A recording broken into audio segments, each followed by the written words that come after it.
Vitamin supplements మామూలుగా హెల్దీగా తినే పిల్లలకి అవసరమా? పుట్టిన పిల్లల నుంచి అంటే from birth to 1 year vitamin D ఇవ్వాలి. ఎందుకంటే తల్లిపాల్లో అన్ని విటమిన్స్ ఉంటాయి, విటమిన్ కే అండ్ డి. పెరుగు అస్సలు ముట్టుకోని పిల్లలు ఇప్పుడు చూస్తే పేరెంట్స్ వాళ్ళంతా వాళ్ళే వాడేస్తుంటారు, డాక్టర్ని కూడా కన్సల్ట్. అది చాలా చాలా తప్పు. సో అంతా డ్యామేజ్ చేస్తుంది అనమాట. మెంటల్ హెల్త్ పిల్లల్లో చాలా చాలా ఇంపార్టెంట్. స్పీచ్ డిలే అవుతుంది. 1 ఇయర్ కల్లా చిన్న చిన్న సెంటెన్స్, చిన్న చిన్న వర్డ్ 2-3 వర్డ్ సెంటెన్సెస్ స్టార్ట్ చేయాలి పిల్లలు.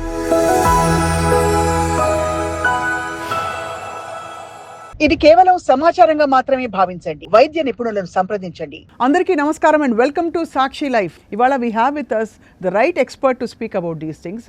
డాక్టర్ తోట ఉషారాణి గారు, head of the department and professor from Niloufer hospitals పీడియాట్రిక్స్లో ఆవిడ స్పెషలైజ్ చేసి, అలాగే అనేక సామాజిక కోణం నుంచి అనేక సమస్యల్ని, అలాగే వ్యక్తిగతంగా పెంపకంలో అనేక విషయాల్ని తెలుసుకుని మనకు చెప్పబోతున్నారు. నమస్కారం డాక్టర్ ఉషారాణి గారు. సో ఒక చాలా వైపరీత్యం చూస్తున్నాం. ఇళ్లలో పిల్లలకి అన్నం పెట్టడం అనేది ఒక పెద్ద టాస్క్ అండి. దీనికి కారణం ఏంటండి? సో ఈ డయట్ అండ్ చిల్డ్రన్ అంటే నరిష్మెంట్ ఇవ్వాలి పిల్లలకి అని అంటే ఈ టాపిక్ క్లోజ్ చేసేలోపు మ్యామ్, వైటమిన్ సప్లిమెంట్స్ మామూలుగా హెల్దీగా తినే పిల్లలకి అవసరమా? ఈ కాల్షియం శాండోస్ కానీ లిమ్సీ కానీ ఇలాంటివన్నీ కూడా మనం కనుక స్టాండర్డ్ రికమెండేషన్స్ చూస్తే పుట్టిన పిల్లల నుంచి అంటే from birth to 1 year vitamin D ఇవ్వాలి. ఎందుకంటే తల్లిపాల్లో అన్ని విటమిన్స్ ఉంటాయి, విటమిన్ కే అండ్ డి కొంచెం తక్కువ ఉంటాయి. అందుకనే విటమిన్ కే ఇంజెక్షన్ రూపంలో పుట్టగానే ఇస్తాము. విటమిన్ డి డ్రాప్స్ దొరుకుతాయి. అది from birth to 1st year అంటే ఫస్ట్ బర్త్డే వరకు 400 ఇంటర్నేషనల్ యూనిట్స్ రోజుకి ఒకసారి ఇవ్వాలి. అది ఇప్పుడు అందరూ కూడా ఇంప్లిమెంట్ చేస్తున్నారు, అందరు పీడియాట్రిషియన్స్ ఇస్తున్నారు. ఇంకా iron, second molecule which is needed is iron. Iron 6 months తర్వాత, యూజువల్గా 6 months లోపు అవసరం ఉండదు. ఓన్లీ కొంచెం ప్రీమెచ్యూర్ బేబీస్ అంటే 1.5 kg తక్కువ పుట్టిన పిల్లలకి మాత్రం పుట్టినప్పటి నుంచి ఇస్తాము.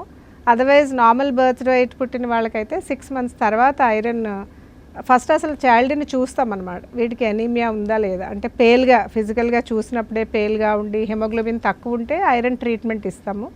అలాంటి లోపం లేకపోయినా కూడా ప్రివెన్షన్కి ఇవ్వాలి. సో 6 months to 5 years వరకు వారానికి 2 సార్లు ఐరన్ డ్రాప్స్ ఇస్తాం.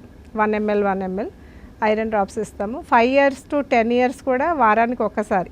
ఇది డోసేజ్ డిఫరెంట్ ఏజ్ గ్రూప్స్ బట్టి ఉంటుంది. బిలో 5 years అయితే 20 mg ఇస్తాము. 5 to 10 years అయితే 40 mg వారానికి ఒకసారి వేసుకోవాలి. 10 to 19 years కూడా అబ్బాయిలైనా అమ్మాయిలైనా కూడా 19 years వరకు వారానికి ఒకసారి ఐరన్ ట్యాబ్లెట్ వేసుకోవాల్సి ఉంటుంది. సండే యాక్చువల్ లేడీస్ కూడా, మనం కూడా వేసుకోవాలి. యాక్చువల్గా మనం కూడా వారానికి ఒకసారి ఐరన్ ట్యాబ్లెట్ కంపల్సరీ అందరూ వేసుకోవాలి. అండ్ ఫైనలీ మ్యామ్, పెరుగు అస్సలు ముట్టుకోని పిల్లలు, వాళ్ళకి ప్రోబయోటిక్ సోర్సెస్ వేరే ఏమున్నాయి అంటే? మనకి న్యాచురల్ ప్రోబయోటిక్ అయితే ఫెర్మెంటెడ్ వల్లే వస్తుంది కాబట్టి పెరుగు ఒక్కటే. ఇంకా ఇలాంటి ఇలా ప్రోబయోటిక్స్ రెగ్యులర్గా వేసుకోవాల్సిన అవసరం లేదు. డయేరియా లాంటి డిసీజెస్ వచ్చినప్పుడు అంటే ఇప్పుడు ఒక 2-3 rounds ఆఫ్ యాంటీబయాటిక్స్ పిల్లలకి తరచుగా జలుబులు వచ్చి వేసాము అంటే 2-3 నెలలకు ఒకసారి ఒక యాంటీబయాటిక్ రౌండ్ అయింది, ఇంకొక యాంటీబయాటిక్ రౌండ్ అయింది, 3వ యాంటీబయాటిక్ రౌండ్ అయింది. ఈ 6 నెలల్లో వాళ్ళు అస్సలు ఏమాత్రం పెరుగు కానీ ఫర్మెంటెడ్ ఫుడ్స్ ముట్టుకోలేదు. మరి గట్ బ్యాక్టీరియా అంతా డిస్ట్రాయ్ అయిపోయిందని అన్వయించుకోవాలి కదా? డెఫినెట్గా మీరు చెప్పింది చాలా చాలా valid point. But first of all అన్నిసార్లు యాంటీబయాటిక్ వాడకూడదు. బికాజ్ చిల్డ్రన్లో వచ్చే ఫీవర్లు కానీ, కోల్డ్ కాఫ్లు కానీ, మోషన్ వైరస్ వల్ల వస్తాయి. వైరస్కి యాంటీబయాటిక్ అవసరమే లేదు. 90% of the infections are viral. They don't need any antibiotic. మీరు అన్నట్టు ఒక నెలలో 2-3 కోర్సులు వాడారంటే that is a wrong practice. అది so they should not use at all. ఇప్పుడు చూస్తే పేరెంట్స్ వాళ్ళంతా వాళ్ళే వాడేస్తుంటారు, డాక్టర్ని కూడా కన్సల్ట్. అది చాలా చాలా తప్పు. స్టడీస్ వల్ల తెలిసింది ఏంటంటే ఒక కోర్స్ ఆఫ్ యాంటీబయాటిక్ 5 days వేసుకుంటే మన గట్ బ్యాక్టీరియా 1 year వరకు రీప్లెనిష్ అవ్వదు. సో అంతా డ్యామేజ్ చేస్తుంది అనమాట. అందుకని ఎప్పుడు యాంటీబయాటిక్స్ అనవసరంగా వేసుకోకూడదు. If at all bacterial infection ఉంది, ఒక 5 days యాంటీబయాటిక్ కోర్స్ వాడామంటే దాంతోపాటు ప్రోబయాటిక్ సప్లిమెంట్ వేసుకోవచ్చు. అంటే స్పోర్లాక్ ఇస్తారు, అది చాలా బ్రాడ్ బేస్డ్గా జెనరిక్గా ఉంటుంది, అది పనిచేస్తుంది. అలాగే ఇంకా చాలా అడ్వాన్స్డ్ ప్రోబయాటిక్స్ కూడా వచ్చాయి. ప్రీ ప్రోబయాటిక్స్ అని, లాక్టోబాసిల్లస్ జీజీ అని, అవి స్టాండర్డ్ ప్రోబయాటిక్స్. యాంటీబయాటిక్తో పాటు ఇస్తే కొంతవరకు ఈ మన గట్ బ్యాక్టీరియా పోకుండా ఉంటుంది. చాలా బ్యూటిఫుల్ ఇన్ఫర్మేషన్ ఇచ్చారు మ్యామ్. చాలా ఫండమెంటల్ థింగ్స్ గురించి మాట్లాడాం ఇవాళ. ఇవాళ మాట్లాడబోయే రెండో టాపిక్ డాక్టర్ ఉషారాణి గారు మీతోటి, కామన్గా చంటి పిల్లల్లో వచ్చే వ్యాధులు, for example hand, foot and mouth disease అని అంటారు. అలాగే MMR వ్యాక్సిన్ తీసుకున్న మీజిల్స్, రుబెల్లా, వీటికి తేడాలు ఏమిటి, ఎలా గుర్తించాలి, చికెన్ పాక్స్, Yes, సో వీటి గురించి మాట్లాడదాం మ్యామ్. సో కామన్గా ఇప్పుడు ఎంతవరకు అసలు దీన్ని నివారించగలుగుతున్నాం ఈ వ్యాక్సిన్స్ తోటి? డెఫినెట్ వ్యాక్సిన్ తీసుకుంటే డెఫినెట్గా నివారణ ఉంటుంది. మనకి ఏమైందంటే కోవిడ్ లాక్డౌన్ టైంలో వ్యాక్సిన్ ఇంటేక్ అనేది చాలా చాలా తగ్గిపోయింది. దానివల్లే మనం సడన్గా ఒక స్పర్ట్ ఆఫ్ ఇన్ఫెక్షన్స్ డిసీజెస్ చూస్తున్నాం. ఇంకొక కారణం ఏంటంటే అన్ని వ్యాక్సిన్స్ గవర్నమెంట్ సెక్టర్లో అవైలబుల్ లేవు. సపోజ్ చికెన్ పాక్స్ ఉంది, అదంతా ప్రాణాంతకమైనది కాదు, ప్లస్ కాస్ట్ ఎఫెక్టివ్ కాదు కాబట్టి ప్రజెంట్గా గవర్నమెంట్ సెక్టర్లో లేదు. సో అదే ఇంకొక రీజన్ ఈ ఇన్ఫెక్షన్స్ స్పర్ట్ అవ్వడానికి. మనం కనుక ఈ రీసెంట్ ట్రెండ్స్ చూస్తుంటే ఇంచుమించు అక్టోబర్ నెల నుంచి మంప్స్ ఎక్కువ చూస్తున్నాం. మంప్స్ అంటే దవడకి పక్కన స్వెల్లింగ్లా వచ్చి గవదలు అంటారు తెలుగులో. ఈ చెవి కింద జా పక్కన స్వెల్లింగ్ వస్తుంది. అది కూడా ఒక రకమైన వైరల్ ఇన్ఫెక్షన్. దాన్ని MMR వ్యాక్సిన్తో ప్రివెంట్ చేయొచ్చు. అవును. సో యాక్చువల్గా ప్రతి చైల్డ్కి 3 డోసులు MMR ఇస్తాం, 9 months, 15 months and 5 years. Yeah. So 3 doses తీసుకోవాలి. వాళ్ళు ఈ కోవిడ్ వల్ల చాలా మంది, లక్షల మంది పిల్లలు వ్యాక్సినేషన్ మిస్ అయ్యారు. బూస్టర్ మిస్ అయ్యారా? దాంతో మనకి లేకపోతే మమ్స్ మేము ఇన్నాళ్లలో నా 25 years ఆఫ్ ప్రాక్టీస్లో ఇన్ని కేస్ ఆఫ్ మమ్స్ మేము ఎప్పుడు చూడలే. మొత్తం all over India there is been lot of case of mumps. But fortunately mumps అంత సీరియస్ డిసీజ్ కాదు. బట్ కొంచెం మంది పిల్లల్లో అది బ్రెయిన్ ఫీవరు, ప్యాంక్రియాటిక్ ఇన్ఫెక్షన్స్ కూడా కాజ్ చేస్తుంది. సో ఇంకా మిగతా మీరు చెప్పిన diseases, chicken hand foot mouth disease ఈ సీజన్లో రాదు, యూజువల్గా వింటర్ సీజన్లో వస్తుంది. Chicken pox is a disease of summer. యూజువల్గా డిసెంబర్లో స్టార్ట్ అయ్యి మే జూన్ వరకు నడుస్తుంటుంది. ప్రజెంట్గా మనం చికెన్ పాక్స్ కేసెస్ కూడా చూస్తున్నాం. సో ఒక చైల్డ్కి ఈ ర్యాష్ వస్తే ఇది చికెన్ పాక్సా, మీజిల్సా, హ్యాండ్ ఫుట్ మౌత్ డిసీజా అని తెలుసుకోవడానికి క్లినికల్ క్యారెక్టరిస్టిక్స్ ఉంటాయన్నమాట. సో యూజువల్గా హ్యాండ్ ఫుట్ మౌత్ డిసీజ్లో ఎక్కువ ఫీవర్ ఉండదు. ఆ lesions as the name suggest hand, foot and mouth అంటే చేతులకి, కాళ్ళకి, అరచేతులకు వస్తాయి, కాళ్ళకి వస్తాయి అండ్ నోట్లో ఉంటాయి. నంచుపొక్కులు లాంటివి చిన్న చిన్న పొక్కుల్లాగా, కురుపుల్లాగా వస్తాయి. చీమ ఏమి ఉండదు, ఒక్కొక్కసారి నీటి బుగ్గల్లా కూడా వస్తుంటాయి. కాకపోతే ఫేస్ మీద కానీ బాడీ మీద కానీ ర్యాష్ అస్సలు ఉండదు. వెరస్ చికెన్ పాక్స్ అంటే మెయిన్గా ఫేస్ మీద, బాడీ మీద ఎక్కువ కనపడతాయి ఫస్ట్, తర్వాత కాళ్ళకి, చేతులకి స్ప్రెడ్ అవుతుంది. సో ఈ డిస్ట్రిబ్యూషన్ ఆఫ్ ర్యాష్ని బట్టి మనం ఈజీగా hand foot mouth chicken pox అనేది తెలుసుకోవచ్చు. సో ర్యాష్ బాడీ మీద లేదు అంటే అది hand foot mouth disease, only చేతులకి, కాళ్ళకి, నోట్లోనే ఉంది. వెరస్ బాడీ అంతా స్ప్రెడ్ అయ్యి అవి చికెన్ పాక్స్ క్లాసికల్గా నీటి బుగ్గలా స్టార్ట్ అవుతుంది, వాటర్ ఫీల్డ్ లీజన్ అన్నమాట. దాని చుట్టూ రెడ్గా ఉంటుంది. దాన్ని మనం ఇది ఎలా డిస్క్రైబ్ చేస్తారంటే ఇది వాటర్ బబుల్ అనే రోజ్ పెటల్ అని అలా డిస్క్రైబ్ చేస్తారనమాట మన టెక్స్ట్ బుక్స్లో. సో అది ఈజీగా కనిపెట్టవచ్చు క్లినికల్గా ఎక్స్పీరియన్స్ ఉన్నవాళ్ళు. Maybe for a beginner it looks difficult. Right. అలాగే మీజిల్స్ కనుక చూస్తే మీజిల్స్ అనేది చాలా సన్న ర్యాష్, మనం పేరులోనే తట్టు అంటాం. చిన్న చిన్న ర్యాష్, దానిలో నీటి బుగ్గలు లాంటివి ఉండవు, సన్న ర్యాష్. యూజువల్గా 5వ రోజు ఫీవర్ తర్వాత బాడీ అంతా ర్యాష్ వస్తుంది. ర్యాష్ వచ్చిన రోజు ఫీవర్ హై అవుతుంది. This is one of the very characteristic feature of measles. So కొన్ని వేరే దాంట్లో ఫీవర్ తగ్గిపోతుంది. సో ర్యాష్ వచ్చిన రోజు ఫీవర్ తగ్గింది అంటే అది మీజిల్స్ కాదు అన్నట్టు. ఓహో, అంటే మామూలుగా ఫీవర్ వచ్చినప్పుడు హై ఫీవర్ వస్తుంది కాబట్టి ఫెబ్రైల్ కన్వల్షన్స్ వస్తాయని భయపడి ఈ వ్యాక్సిన్ ఇస్తారండి? ఎందుకంటే వైరల్ వచ్చిపోతుందంటే ఎందుకు దీనికి ఇంత ప్రివెంటివ్ మెజర్స్ తీసుకుంటారు? మీజిల్స్ అనేది వ్యాక్సిన్ చాలా చాలా ఇంపార్టెంట్. ఎందుకంటే మీజిల్స్ వైరస్ ఏం చేస్తుందంటే మనకి ఎక్స్టర్నల్గా కనిపించే మేనిఫెస్టేషన్స్ వాటంతటవే వారం రోజుల్లో తగ్గుతాయి, కానీ ఇట్ ఎఫెక్ట్స్ ఇమ్యూన్ సిస్టమ్. దాన్ని ఇమ్యూనిటీని సప్రెస్ చేసేసి మీజిల్స్ వచ్చిన పిల్లలు వాళ్ళకి న్యూమోనియాలతో, డయేరియాలతో చనిపోతుంటారు. So they develop pneumonia after recovering from measles are during measles it self. అందుకే మీజిల్స్ వ్యాక్సిన్ అనేది చాలా చాలా ఇంపార్టెంట్. ఇంకా రుబెల్లా అనేది యాక్చువల్గా అంత ప్రాణాంతకమైనది కాదు, కానీ రుబెల్లా మదర్స్కి వస్తే బేబీకి లైఫ్ థ్రెటనింగ్ ఎనామలీస్ వస్తాయి, heart disease, blindness, deafness. So అది ప్రివెంట్ చేయడానికి రుబెల్లా వ్యాక్సిన్ అనేది చాలా చాలా ఇంపార్టెంట్. అందరికీ రుబెల్లా వ్యాక్సిన్ ఇస్తే రుబెల్లా వ్యాక్సిన్ వైరస్ సర్క్యులేషన్ తగ్గి ప్రెగ్నెంట్ విమెన్కి రుబెల్లా వచ్చే ఆస్కారం తగ్గుతుంది. అందుకని rubella vaccine is also very very important. So అయితే ప్రెగ్నెన్సీ వచ్చే ముందే రుబెల్లా వ్యాక్సిన్ తీసుకున్నారా అని నిర్ధారించుకుంటారు. అంటే దాని ఎఫెక్ట్ ఎంతకాలం ఉంటుంది? ఒక వ్యాక్సిన్ లైఫ్ టైం 3 డోసులు తీసుకుంటే లైఫ్ లాంగ్ ఉంటుంది. లైఫ్ లాంగ్ ఉంటుంది. రైట్.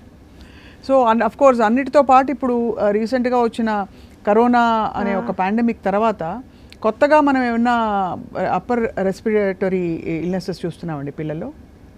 కొత్తగా అంటూ లేదు. ఫార్చునేట్గా మనం కనుక చూస్తే కోవిడ్ అనేది పిల్లల్ని స్పేర్ చేసింది. మనం అన్ని వేవ్స్ అని చూస్తే అడల్ట్స్ చాలా సివియర్గా ఎఫెక్ట్ అయ్యారు, కానీ పిల్లల్లో కోవిడ్ ఏ వేవ్ కూడా సీరియస్గా రాలేదు. సో అలాగే పోస్ట్ కోవిడ్ ఎఫెక్ట్స్ కూడా మేము ఓన్లీ ఫస్ట్ సెకండ్ వేవ్స్లో కోవిడ్ వచ్చి తగ్గిన తర్వాత ఒక పెక్యులర్ సిండ్రోమ్ వచ్చింది పిల్లల్లో, MISC అని. అంటే దాన్ని మల్టీ సిస్టమ్ ఇన్ఫ్లమేటరీ సిండ్రోమ్ అంటాం. మేము మా నిలోఫర్ హాస్పిటల్లో 100 కేసెస్ ట్రీట్ చేసాం. దాంట్లో హార్ట్ ఎఫెక్ట్ అవుతుంది, కిడ్నీ ఎఫెక్ట్ అవుతుంది, ఆర్గాన్స్ అన్ని ఎఫెక్ట్ అయ్యి హై ఫీవర్ వస్తుంది. దానికి ఇమ్యునోగ్లోబులిన్స్, స్టెరాయిడ్ ట్రీట్మెంట్. ఫార్చునేట్గా మా దగ్గర 100 children they survived with prompt treatment. దాని తర్వాత మాకు అట్లాంటి కేసులు ఏం రాలేదు. లాంగ్ టర్మ్ కోవిడ్ ఎఫెక్ట్స్ కూడా పిల్లల మీద లేదు. చాలా రియాష్యూరింగ్గా చెప్పారు డాక్టర్ ఉషారాణి గారు. With your permission, final segment ఇవాళ which we want to ask you. Mental health పిల్లల్లో చాలా చాలా ఇంపార్టెంట్.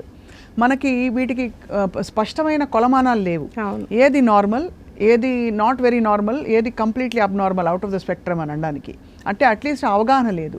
సో పిల్లలు అల్లరి చేసినప్పుడు ఆ పిల్లలు కాకపోతే పెద్దలు చేస్తారా అని సరిపెట్టుకుంటాం. కానీ ఒక బిహేవియర్, ఉదాహరణకి ADHD ఉందా, లేదు మరొక కారణం ఆటిజం సిమ్టమ్స్ కనిపిస్తున్నాయా, ఇంకేమన్నా ASPD, ఇంకా రకరకాల పర్సనాలిటీ టైప్స్ ఇవి మేనిఫెస్ట్ అవుతున్నాయని చెప్పడానికి కొన్ని కొండ గుర్తులు అంటే what is that you would suggest అండి? ఎస్, డెఫినెట్లీ ఇది చాలా చాలా ఇంపార్టెంట్. అందులోనూ మనకి ఈ మధ్య ఎక్కువగా ఆటిజం ఎక్కువ డిటెక్ట్ అవుతుంది. ఆటిజం, ADHD నంబర్స్ చాలా మేము చదువుకున్నప్పుడుతో కంపేర్ చేస్తే, ఒక 2 decades బ్యాక్తో కంపేర్ చేస్తే ఈ మధ్య ఆటిజం కేసెస్ సిగ్నిఫికెంట్గా పెరుగుతున్నాయి. ఒకటి దీనికి 2 reasons. ఒకటి ప్రాబబ్లీ బికాస్ ఆఫ్ మోడర్నైజేషన్, ఇద్దరు పేరెంట్స్ వర్క్ చేయడం, హోమ్ ఎన్విరాన్మెంట్ ఒకటి అవ్వచ్చు. Second probably more of awareness. డాక్టర్స్కి కూడా ఒకప్పుడు ఆటిజం స్కేల్స్ అనే దాని మీద అంత ఐడియా లేదు. ఇప్పుడు ప్రతి కరికులంలోనూ ఆటిజం ఇంక్లూడ్ చేస్తున్నారు. పేరెంట్స్కి కూడా అవగాహన పెరిగింది కాబట్టి డిటెక్షన్ రేటు పెరిగింది డెఫినెట్గా.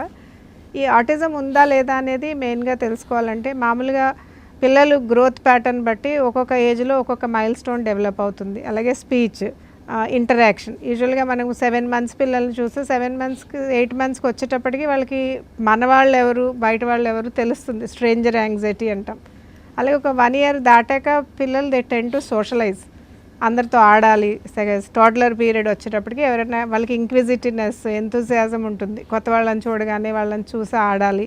అలాగే స్పీచ్ డెవలప్ అవుతుంది. సో ఎవరైనా పిల్లలకి ఈ ప్యాటర్న్ ఫాలో అవ్వట్లేదు, స్పీచ్ డిలే అవుతుంది. సపోజ్ స్పీచ్ తీసుకుంటే 1 year కల్లా చిన్న చిన్న వర్డ్ 2-3 word సెంటెన్సెస్ స్టార్ట్ చేయాలి పిల్లలు. 1 year to 18 months మధ్యలో. 2 yearsకి కొంచెం సెంటెన్స్ ఫార్మేషన్ క్లియర్గా వస్తుంది. సపోజ్ ఎవరైనా చైల్డ్కి 2 yearsకి కూడా స్పీచ్ రాలేదు, ఆర్ ఆ చైల్డ్ అసలు ఎవరితోనూ కలవకుండా ఒక చోట కూర్చుని తనంతట తను, ఆటిజంకి characteristic feature is solitary play, అంటే తనలో తను ఆడుకోవడం. అలాగే వాళ్ళని ఏమన్నా క్వశ్చన్ అడిగితే, సపోజ్ పిల్లల్ని ఏమన్నా వాట్ ఈజ్ యువర్ నేమ్ అని అడిగితే దే రిపీట్ ద క్వశ్చన్. మనం వాట్ ఈజ్ యువర్ నేమ్, నీ పేరేంటి అంటే నీ పేరేంటి అని ఎవరైనా రిపీట్ చేస్తున్నారు క్వశ్చన్ అంటే that is an early feature of autism. So ఎప్పుడైనా ఎవరు సోషలైజేషన్, మెయిన్ ప్రాబ్లం ఏంటంటే ఆటిజంలో IQ బాగానే ఉంటుంది, అంతా బాగానే ఉంటుంది, కానీ వాళ్ళకి రెగ్యులేషన్ ఉండదు, సోషలైజేషన్ ఉండదు. సో సోషలైజేషన్ అది వేరే వాళ్ళతో కలవట్లేదు, వాళ్ళంతటా వాళ్ళు ఒక లోకల్లో ఉండి ఒక మూల కూర్చుని తనలో తనే ఆడుకుంటున్నారు, స్పీచ్ డిలే ఉంది, క్వశ్చన్స్ రిపీట్ చేస్తున్నారు అంటే డెఫినెట్గా మనం ఆటిజం అని అనుకోవాలి. అయితే వేటికైనా సరే, అంటే నిద్ర, ఆహార వ్యవహారాలు, స్కూల్లో పర్ఫార్మెన్స్, ఇవన్నీ కూడా ఎక్కడైనా శృతి తప్పినట్టు అనిపిస్తే మాత్రం తప్పకుండా డాక్టర్ని సంప్రదించి ఫర్దర్గా ఇన్వెస్టిగేట్ చేయాలి. అండ్ అన్నిటికీ ఇప్పుడు చికిత్సా విధానాలు అట్లీస్ట్ మేనేజ్మెంట్ వరకు వచ్చాయి కదండి. డెఫినెట్గా థెరపీస్ అర్లీగా మైల్డ్ టు మోడరేట్ కేసెస్కి చాలా వరకు కంప్లీట్గా రివర్సిబుల్ ఉన్నాయి. కొంచెం సివియర్ ఫామ్స్, కొంచెం జెనెటిక్ ఫామ్స్ ఉంటాయి, సివియర్ ఫామ్స్, వాటికి డ్రగ్ ట్రీట్మెంట్ కూడా, మెడికల్ ట్రీట్మెంట్ కూడా అవసరం పడుతుంది. కొన్ని రెసిస్టెంట్ ఉంటాయి, లైఫ్ లాంగ్ ఉంటాయి, అవి కొంచెం పేరెంట్స్కి ట్రబుల్సమ్గానే ఉంటారు వాళ్ళు. అవునండి, అవును, చాలా చాలా కష్టం. బట్ ఇవాళ ఐ థింక్ చాలా మౌలికమైన 2-3 విషయాల గురించి చాలా చక్కటి అవగాహన ఇచ్చారు మా అందరికీ. అలాగే మరికొన్ని విషయాలు పీడియాట్రిక్స్కి సంబంధించి తప్పకుండా సందర్భం వచ్చినప్పుడు మళ్ళీ మీరు వచ్చి మాకు చాలా విషయాలు చెప్పాలని కోరుతున్నాం doctor Usharani. Thank you so much, నమస్కారం, and thank you all for watching Sakshi life.